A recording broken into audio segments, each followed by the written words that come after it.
The Boricua Record, Part 2. We were getting ready to invade Kansas camp in our new hideout. I couldn't take mother, father, and Toro from my mind, and how deeply I wanted to end with Ken once and for all. But now, after what happened, I can't stop thinking of a new person who I thought might have not survived this hell. She was my best friend when we were 7. And I would have never imagined that after 7 years she would become so beautiful. I just wish I could have witnessed those dark eyes looking at me one more time. They could help me forget everything, all the suffering, and all the anguish when I dove into her hypnotic gaze. When we looked at each other, we instantly recognized ourselves, like if time never moved for us before the day Ken and his men invaded our villages 7 years ago. However, needless to say, I could barely sleep each night thinking of him. Let's leave it at that. There are very important reasons why I was forced to run from Ken as I did. I know he said I was exiled, but I lived in Kansas camp for 7 years. After Ken exiles a member of the camp, he then proceeds to hunt him and feed the victim to his dogs. I was lucky to be breathing. In the beginning, the freezing temperatures were unbearable to me. But after all that Ken did to me, I became like a wild predator, where I made the unforgiving taiga my playground. I knew I wasn't going to grow much more taller than I already was, and Ken still towered over me almost twice my height. My group and I made a pact that would unite us like a clan. We delegated our lives to each other. Preparing myself physically, I would endure running for hours with weights that slowly became greater than that of Ken himself, if I wanted somehow to close the strength gap between us. There's a few things Ken would never come close to us at all, even if he tried, and that's sheer intelligence, mastery, and boldness. I find myself a part of a group of warriors now, some from US's people and some from my own. One of them was very cunning, and one of the most loyal people I have ever met. His name was Yi, and apparently they are all relatives of Yue as well, nomads.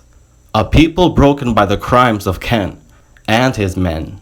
As we gathered by the fire days before we invade Kansas camp, Yi and the others looked at me, as they wanted to show me something. Yi hands me a small scroll written by Yue, and told me she had tied the scroll onto my thigh. At that time, only very specialized warriors and members of the ruling class knew how to read and write. The message, to my surprise, said, "Yue fell you. Yue is secret weapon, but Yue is also girl." Yue almost assassin Ken many time, but then Ken show me Ken broken inside. Ken show me Ken not afraid to die. Yue ended fighting for Ken attention amongst the other girl. Yue obsessed with Ken, so Yue thrive inside of Ken wife world. If Ken touched girl in the hair and the face, then Yue wanted Ken only to touch Yue, only Yue in the face, and to only caress Yue in the hair. The boy Ako delivered humanity back into Yue. Yue saw Ako hurt every day. Yue could tell when looking into eyes. Yue taught Ako everything Yue know. Ako carries a torch of burning fire. Please take care of Ako, Yue. After we read the letter, we were confused, but we didn't say much about Yue's message. Yi was afraid Yue could become corrupted, he said.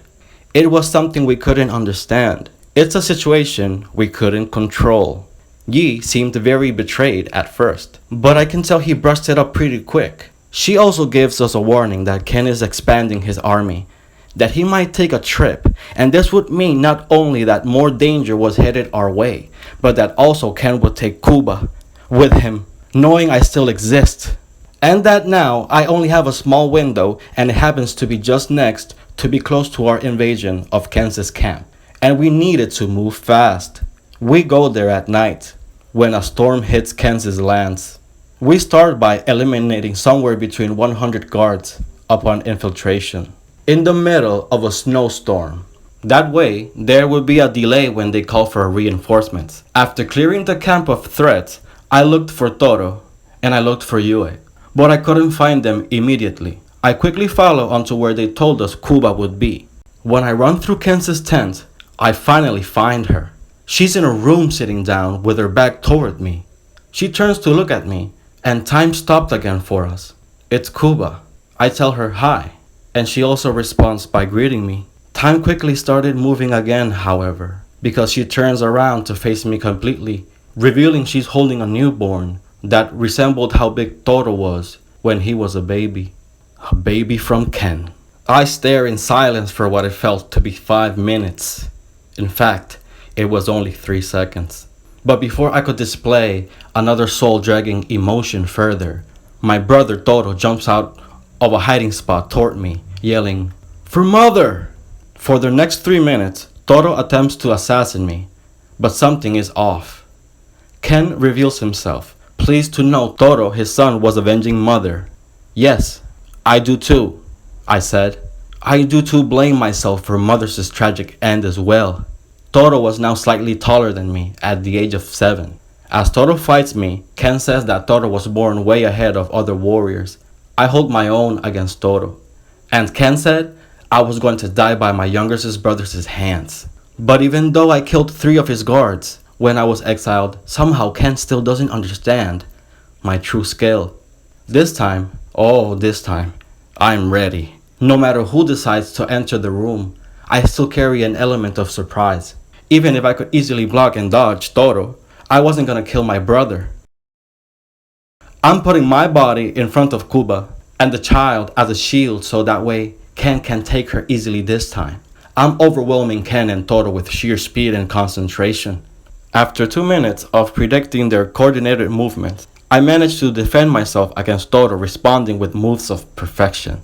I use Ken's own weight against him when he dashes for Cuba, causing him to fall out the tent into a ravine just next to the tent. At that moment, my brother tried to put me into a wrestling submission, but I only permit him to hold my hands, and he tells me, suddenly changing his aggressive demeanor into the Toro that I know, saying, "Big brother, I'm faking my vengeance for mother against you.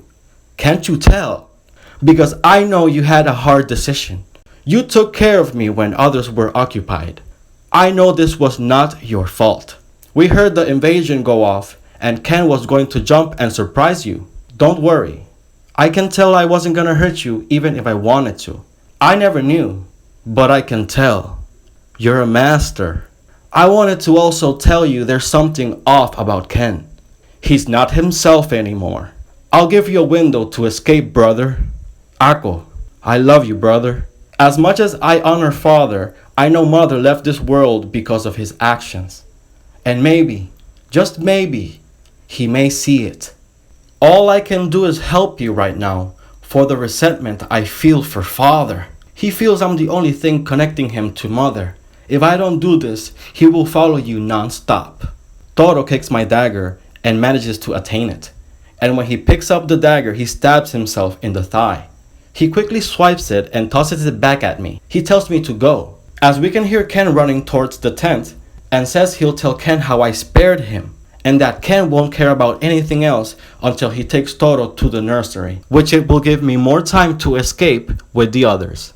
I know I left Yue, but seems she didn't want to come. Yi told me nobody there can kill her anyway.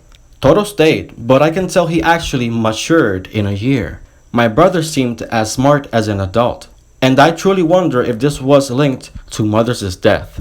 Nonetheless, this wasn't like the last time. Holding Cuba and the child felt like the weight of feathers. I ran with all I got, and I could see 2 of Kansas wolf dogs approaching me. I've never seen them so excited to hunt, but there's something about this storm that makes things that much more challenging. They then cannot seem to retain that speed for much longer and give out chase. I then see the signs of my group's checkpoints. They all made it back, and by now should have seen my own signs that I was going back to our location. Our horses were at half a day's distance, and then about a week by horse. While running, there was no obstacle that could detach my eyes from the eyes of Cuba. The black bear wasn't stronger, and the Siberian tiger could not match the speed and dexterity that came with the monster born in me, that rose from the pits of pain, that got locked into the chambers of loss, losing everything I once knew. Now I can see it clearly. Now I live for another. She stares at me as I'm running. Her eyes illuminate my darkness, and she whispers to me, "In my time captive, I lost all hope. But before my tribe got attacked, I dreamt of a strong warrior that would come and sweep me off my feet and save me." The warrior's strength was unmatched by any man. You are not the child that I knew 7 years ago anymore. That great and brave warrior that I dreamt with 7 years ago, that would save me and sweep me off my feet. It was you. After a year of awaiting Kansas' response attack, we created a village. Our perimeter wasn't obvious, but we had skilled men protecting our borders through secret communication tactics we created. I proposed to Cuba, to which she said yes.